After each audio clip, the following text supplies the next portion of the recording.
అందరికీ నమస్కారం. నేను మీ రఘునందన్ రావు, ఎంపీ మెదక్.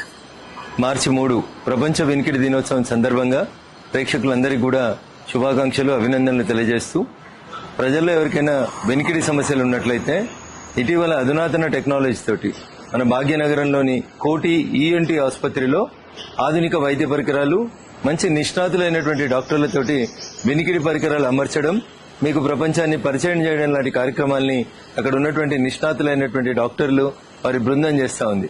కాబట్టి నియోజకవర్గంలో ఎవరికైనా ఎట్లాంటి సమస్య ఉంటే దయచేసి కోటిలో ఉన్నటువంటి ఈఎన్టీ ఆసుపత్రిని సంప్రదించి, ప్రభుత్వ ఆసుపత్రి కదా, అక్కడ ట్రీట్మెంట్ సరిగా జరుగుతుందో జరగదో అనే అనుమానాలు పెట్టుకోకుండా, నేను ఇప్పటి వరకు పంపించినటువంటి ప్రతి పేషెంట్ కూడా అక్కడ పనిచేస్తున్నటువంటి డాక్టర్లను వ్యక్తిగతంగా నాకు కలిసి అభినందించినారు. కాబట్టి ప్రపంచ వినికిడి దినోత్సవం మార్చి 3 సందర్భంగా వినికిడి సమస్య ఉన్నటువంటి వాళ్ళందరూ కూడా దయచేసి కోటి ఈఎన్టీ ఆసుపత్రిని సంప్రదించి మీ సమస్యలకు ఒక పరిష్కార మార్గాన్ని కనుగొనాలని తెలియజేస్తూ, డాక్టర్లకు కూడా కోటి ఈఎన్టీ ఆసుపత్రి బృందానికి కూడా ఈ సందర్భంగా ప్రత్యేకంగా శుభాకాంక్షలు, అభినందనలు తెలియజేస్తున్నాను. జై హింద్, జై భారత్.